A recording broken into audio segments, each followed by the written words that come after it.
Pernah kepikiran nggak sih, gimana satu partikel kecil dalam bahasa Indonesia bisa punya kekuatan super?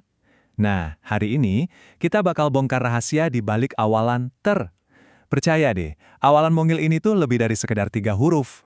Oke, kita langsung aja ke teka-tekinya. Coba deh, pikirin. Kata terbaik itu kan artinya yang paling top, nomor satu. Tapi, di sisi lain ada kata terjatuh, yang artinya, ya jatuh tanpa disengaja. Gimana ceritanya satu awalan yang sama bisa punya dua arti yang beda banget gini? Nah, itu dia misteri yang bakal kita pecahin bareng-bareng. Untuk mecahin teka-teki ini, kita bakal jadi detektif bahasa. Kita akan mengungkap 3 wajah rahasia dari awalan ter ini. Udah siap buat investigasi pertama? Yuk kita mulai. Oke, fungsi pertama ini mungkin yang paling sering kita dengar. Di sini ter itu perannya buat nunjukin sesuatu yang, ya paling juara, yang nggak ada tandingannya. Gampangnya gini, ter di sini tuh artinya paling. Ini cara singkat dan keren dalam bahasa kita buat bilang the most, atau kalau di bahasa Inggris itu ada akhiran est. Efisien banget kan? Nah, ini dia contoh klasiknya. Ambil kata baik, tempelin ter, dan jadilah terbaik. Artinya udah jelas, paling baik, gak ada lawan. Inilah ter pas lagi ada di puncak podium. Oke, dari yang paling juara sekarang kita geser ke wajah kedua yang sifatnya, wah beda banget. Kita lihat gimana ter bisa berarti sesuatu yang gak disengaja. Wajah kedua ini nunjukin ter sebagai penanda ketidaksengajaan.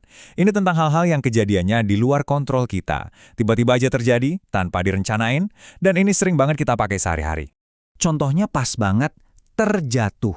Kata ini tuh langsung ngegambarin sebuah insiden. Siapa sih yang berencana buat jatuh ya kan? Nah, ter di sini jadi penanda kejadian yang tiba-tiba dan nggak kita harapkan. Sekarang kita masuk ke wajah ketiga, yang ini mungkin agak lebih halus tapi penting banget. Ini adalah wajah ter yang nunjukin soal kemampuan atau potensi. Jadi, fungsi ketiga ini ngomongin soal pemungkinan.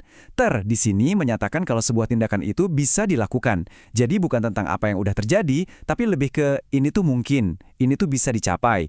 Ter di sini kayak membuka sebuah pintu peluang. Biar lebih kebayang, kita lihat contohnya teraih. Kalau kita bilang sebuah impian itu teraih, artinya impian itu bisa digapai, achievable. Kata ini nunjukin adanya kemampuan buat mencapai sesuatu. Inilah ter yang penuh optimisme. Oke, kita udah bedah 3 wajah utamanya. Tapi tunggu dulu. Ada satu aturan main yang unik banget dan perlu kita tahu. Anggap aja ini pro tip dalam berbahasa. Kamu pernah sadar soal ini nggak? Logikanya, kalau ter ditambah percaya, harusnya jadi terpercaya dong. Tapi kok dalam penulisan yang benar, huruf R-nya malah hilang jadi terpercaya. Ini kenapa ya? Coba deh kita lihat perbandingan yang langsung. Pola normalnya, ter plus raih. Ya, jadi teraih. Lurus-lurus aja. Tapi di sisi lain, pas ter ketemu percaya, R-nya malah kabur. Jadi apa nih rahasianya? Nah, ini dia jawabannya. Aturannya tuh sebenarnya simpel. Kalau awalan ter ketemu kata dasar yang diawali huruf R, atau yang suku kata pertamanya punya bunyi R, kayak di kata percaya, maka ternya bakal melebur jadi te. Makanya kita nulisnya terpercaya, bukan terpercaya.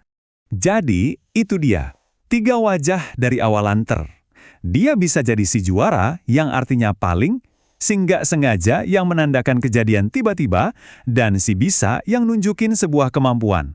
Dan tentu, jangan lupa trik sulapnya yang bisa bikin dia berubah jadi tah. Nah, sekarang kamu udah tahu semua rahasianya. Jadi tantangannya adalah, coba deh hari ini pas lagi ngobrol, nonton, atau baca-baca, perhatiin deh awalan ter di sekitar kamu. Kira-kira berapa banyak wajah ter yang bisa kamu temukan? Selamat berburu!